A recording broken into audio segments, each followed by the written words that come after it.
last night. I did like the tiniest little bit. And now like everything looks bleached. Like I literally did like one tiny bit and then something, some like divine other than me power. Not that I think I'm divine, but there's part of me that is influenced by the divine. And that energy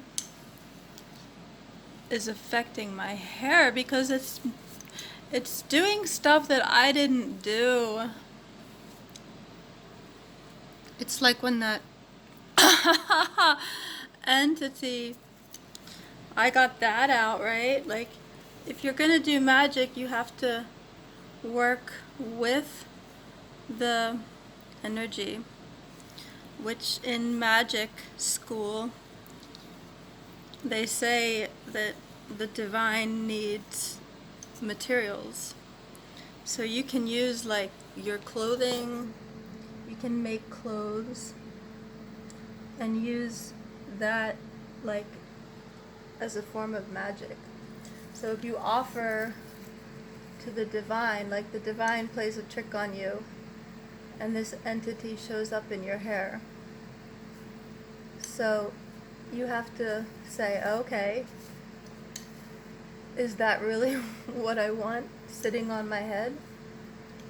So maybe I need to lighten up the color to make it so bright that that lower entity cannot sit there. I mean, it only appeared in the dark matter in my hair. Not that I'm concerned, but I did a lot of yogic energy cleansing, and one night I felt it leave, that dense, thick, predatorial, demonic energy. And it was very uncomfortable. It was like a layer of attachments and negativity and fear and anger. It was like if you could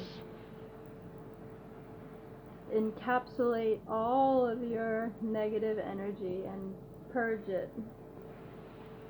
That's what I did. Because I was never afraid. Like, this entity appeared in a picture, like, sitting right here.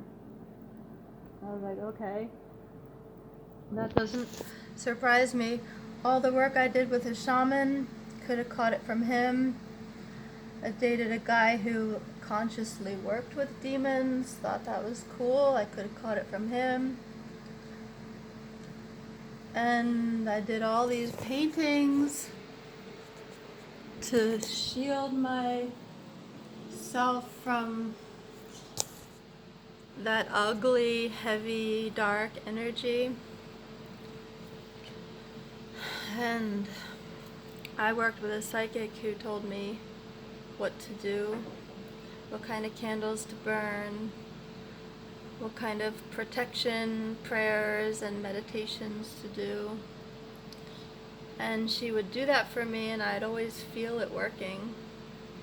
So I know a good deal about energy protection. And I'm not the type to like sit there and burn a candle. I'll just be like, okay, divine energy, do you like this shirt? Do you like this mask? Do you like this necklace? There's a work with structuring the energy so that like the angelic realm would like to sit with you. I mean, you think the angelic realm just protects everybody? Yeah, on a certain level.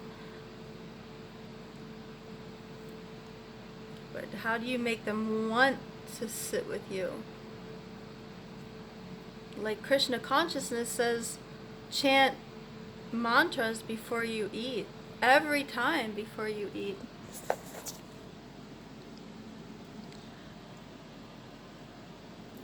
Every time you burn incense, every time you clean. Everything's an offering. That God consciousness is not just like read a book or go to a yoga class. No, it's every moment of every day. Like they're constantly chanting Hare Krishna, Krishna Krishna, Hare Hare, Hare Ram, Ram Ram, Hare Hare. And you do that and you feel the sound vibration connecting you to an ancient consciousness that is beyond the material realm. People talk about ascension. It's really liberation that we want. And that's a yogic path. People can't just, oh, I'm spiritual and I'm ascending. That means nothing. Like, you can't reinvent the wheel. If you want to be spiritual, you have to do yoga and you have to learn how to renounce sexuality and not attach to the material world and study with people who've been on this path.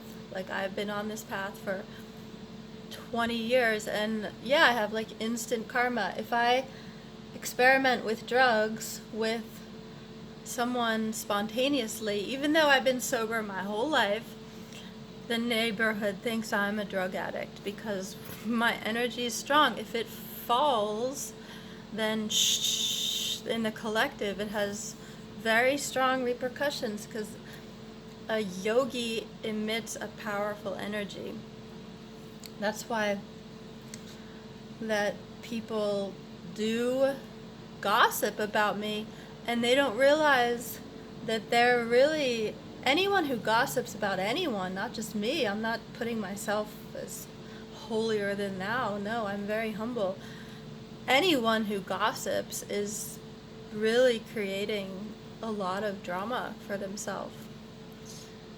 It's, the yogic scriptures have very clear rules that you have to follow, and it's not like the commandments like do this or you will be punished if you commit adultery. No, it's not like Catholicism or Christianity.